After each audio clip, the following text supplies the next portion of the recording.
Vous vous souvenez de ma vidéo sur Unique, cette marque légendaire qui a marqué l'histoire du camion français? Eh bien, dans les commentaires, beaucoup d'entre vous m'ont demandé de parler d'un modèle en particulier. Un modèle qui a tout changé pour Unique. Un modèle qui a grandement contribué à relancer la marque après une période très difficile. La cabine Longchamp. Années 50. Unique est au bord du gouffre. La marque survit à peine. Et puis, soudain, en 1954, tout bascule. Unique présente au salon une cabine révolutionnaire, tout acier. Des lignes audacieuses comme on n'en a jamais vu. Une surface vitrée immense, un design qui claque. Médaille d'argent au salon. Les commandes explosent. En 3 ans, Unique passe de 4 châssis par jour à 12. La marque devient le deuxième constructeur français derrière Berliet.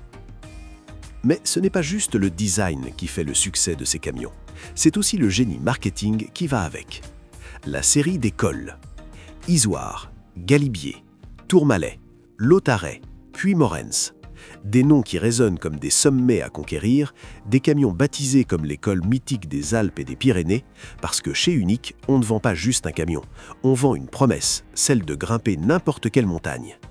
L'Isoire, le roi des primeurs, celui qui grimpait les cols chargés de fruits et légumes sans jamais faiblir, le symbole de toute une génération de routiers. Pendant près de 10 ans, ces cabines ont dominé les routes françaises. Elles ont ressuscité Unique, elles ont fait rêver. Et puis, en 1963, elles ont disparu, avant que Fiat n'avale tout. Aujourd'hui, on va raconter l'histoire de ces cabines légendaires, comment elles ont sauvé une marque, pourquoi elles restent gravées dans la mémoire des routiers et ce qui les rendait si spéciales. Bienvenue sur BTP Power, on grimpe l'école.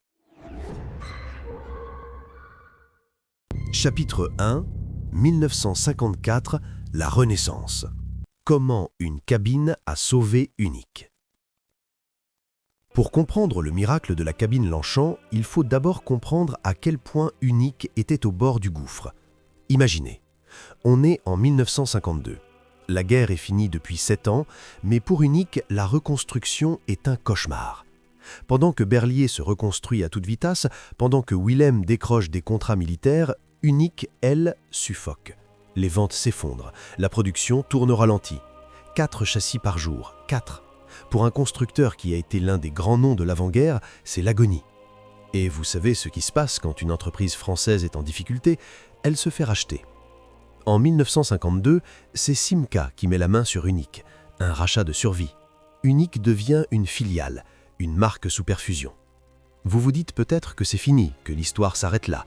Eh bien non, parce que parfois, il suffit d'une idée, d'un pari audacieux, d'un design qui change tout. Octobre 1954, le salon du véhicule industriel à Paris. Vous êtes transporteur, vous venez voir les nouveautés, vous passez devant les stands de Berliet, de Willem, les mastodontes habituels, et puis vous tombez sur le stand Unique. Et là, vous vous arrêtez net. Parce que ce que vous voyez, une cabine. Mais pas n'importe quelle cabine. Des lignes fluides, modernes, presque futuristes pour l'époque. Une surface vitrée immense qui vous donne l'impression de voir la route comme jamais. Une construction tout acier, pas de bois, pas de bricolage artisanal. De l'acier partout, solide, robuste, durable. C'est la cabine qui va être rebaptisée Longchamp en 1956. Et elle vient de décrocher la médaille d'argent du salon. Vous comprenez ce que ça représente ? Dans les années 50, les cabines de camions, c'est encore souvent du bois recouvert de tôle. C'est fragile, ça rouille, ça pourrit avec l'humidité. Les routiers le savent bien. Après quelques années, la cabine commence à grincer, à prendre l'eau, à se déformer. C'est l'époque. Et là, Unique arrive avec du tout acier.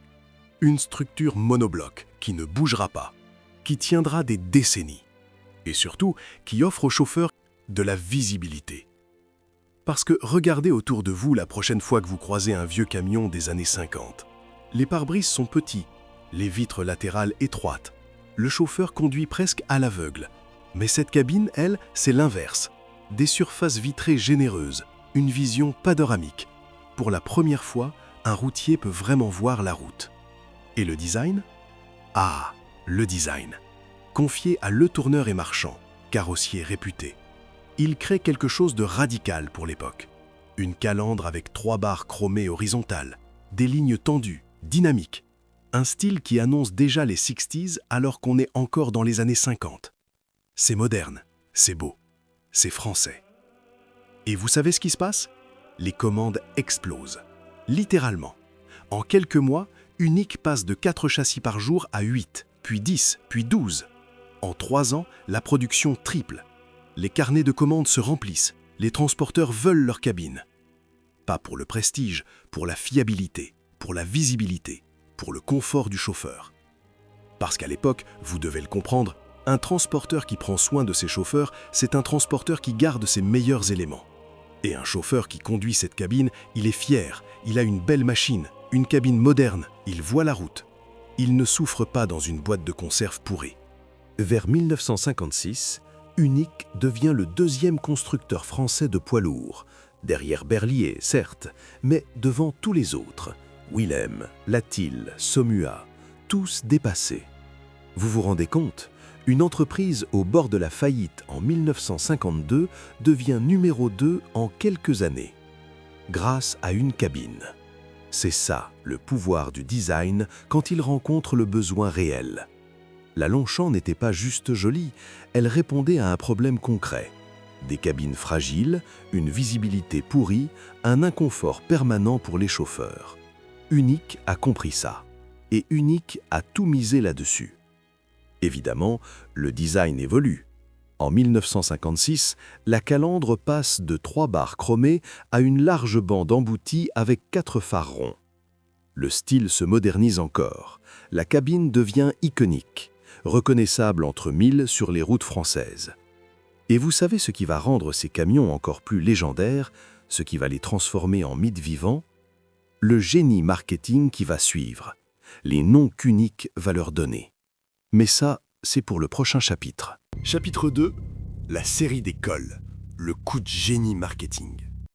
Maintenant que la cabine Longchamp cartonne, Unique doit nommer ses camions. Et c'est là qu'intervient l'une des idées marketing les plus brillantes de l'histoire du transport routier français. Ils auraient pu faire simple, ZU100, ZU122, ZU140, des codes techniques, des chiffres, comme tout le monde. Mais non, quelqu'un chez Unique a une illumination. Et si on baptisait nos camions d'après les cols français?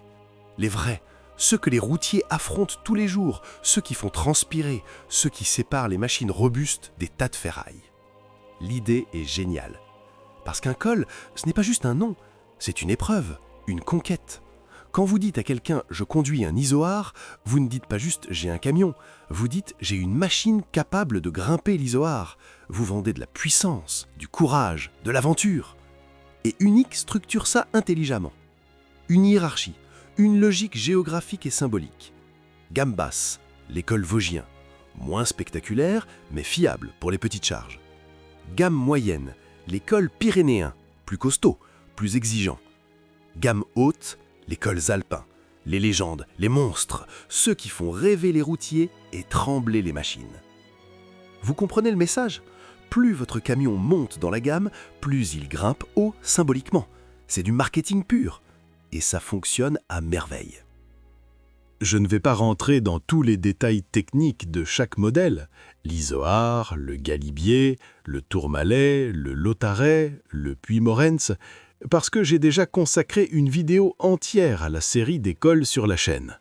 Allez la voir si vous voulez tout savoir sur ces légendes. Chapitre 3, la fin d'une époque, quand l'Italie a avalé la légende. Les cabines Longchamp dominent encore les routes françaises. Les Isoars grimpent les cols, les Galibiers avalent les kilomètres. Unique est au sommet. Et pourtant, cette année-là, tout commence à basculer. Unique prend une décision qui va changer son destin. La cabine Longchamp est remplacée par une nouvelle cabine, la Big Job. Pourquoi? Parce que le marché européen change, les normes évoluent, les clients veulent plus d'espace, plus de confort, des cabines couchettes pour les longs trajets. La Longchamp, aussi belle soit-elle, commence à dater. Elle est trop compacte, trop années 50 dans un monde qui entre dans les années 60. La Big Job est plus grande, plus spacieuse, plus moderne techniquement.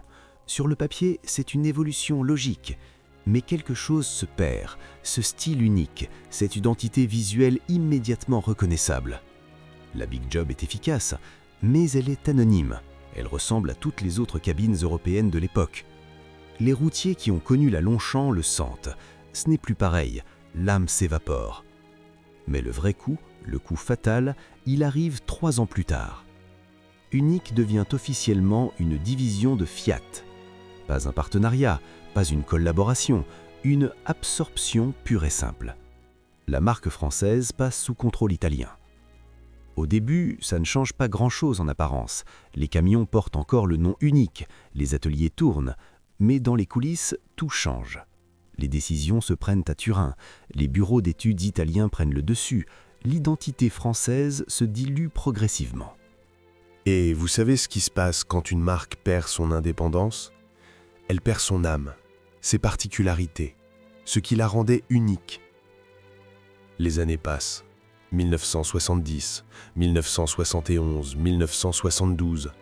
Les camions Unic ressemblent de plus en plus à des Fiat rebadgés. Les noms d'écoles sont encore là, mais ils sonnent creux. Parce que ce ne sont plus vraiment des Unic. Ce sont des produits standardisés dans une logique industrielle européenne. Le coup de grâce. Fiat crée Iveco, un consortium européen qui regroupe plusieurs marques. Fiat, OM, Lancia, Magirus Dutz et Unic. Toutes fondues dans un même moule. Une seule identité, un seul catalogue, une seule stratégie. Unic devient qu'une simple appellation commerciale. Un nom qu'on colle encore sur quelques modèles pour rassurer les clients français attachés à la marque. Mais ce n'est plus qu'une façade. Derrière, tout est Iveco. Les routiers le savent, les transporteurs le voient. Ce n'est plus pareil. Les isoires ne grimpent plus les cols avec la même fierté, parce que ce ne sont plus vraiment des isoires, ce sont des produits italiens habillés en français. Et puis vient 1984, la date où tout s'arrête définitivement. Le nom Unic disparaît des calandres, même comme appellation commerciale. Iveco décide que ce n'est plus nécessaire, que le marché français n'a plus besoin de cette référence, que tout le monde doit rouler sous la même bannière européenne. En 1985, la marque n'apparaît plus nulle part. Unic meurt, officiellement, définitivement. Plus de 100 ans d'histoire effacée. Les cabines Longchamp, un souvenir. La série d'école, une nostalgie. L'identité française du transport routier, avalée par la logique industrielle européenne. Aujourd'hui, il reste quoi? Quelques exemplaires restaurés précieusement conservés par des passionnés. Des collectionneurs qui rachètent de vieux isoars abandonnés dans des granges, qui les remettent en état, qui les font rouler lors de rassemblements de camions anciens. Vous en croisez parfois sur les routes lors de ces événements, et quand vous voyez passer un isoar restauré avec sa cabine Longchamp, ses lignes 60s, sa calandre chromée, vous comprenez instantanément ce qui a été perdu. Ce n'était pas juste un camion, c'était une vision, une identité, un morceau de la France industrielle. Les vieux routiers qui les ont conduits se souviennent. Ils racontent encore comment l'isoar grimpait les cols chargés de primeurs, comment la visibilité de la Longchamp changeait tout, comment on était fier de conduire un Unic. Mais voilà, les symboles ne survivent pas toujours à la logique industrielle, les identités nationales s'effacent devant les fusions européennes, et les cabines iconiques cèdent la place à des standards internationaux. La série d'écoles est morte quand l'Europe a décidé qu'on n'avait plus besoin de rêver, qu'on avait juste besoin de transporter, efficacement, rentablement, sans âme. Les Longchamp ont sauvé Unic en 1954, mais elles n'ont pas pu la sauver de Fiat, ni d'Iveco, ni de la disparition. Parfois, même les plus belles machines finissent par disparaître. Pas parce qu'elles étaient mauvaises, mais parce que le monde autour d'elles a changé et qu'elles n'avaient plus leur place dans ce nouveau monde.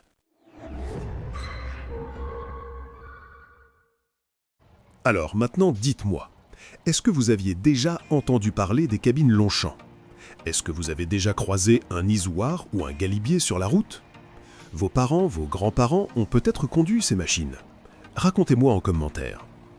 Et si vous connaissez d'autres légendes françaises du transport routier qui méritent qu'on en parle, lâchez-moi les noms. Parce que ces histoires-là, elles méritent d'être racontées avant qu'on les oublie complètement. Si cette vidéo vous a plu, partagez-la, parce que l'histoire d'Unic, c'est un morceau de notre patrimoine industriel qui a disparu. Et il faut qu'on s'en souvienne.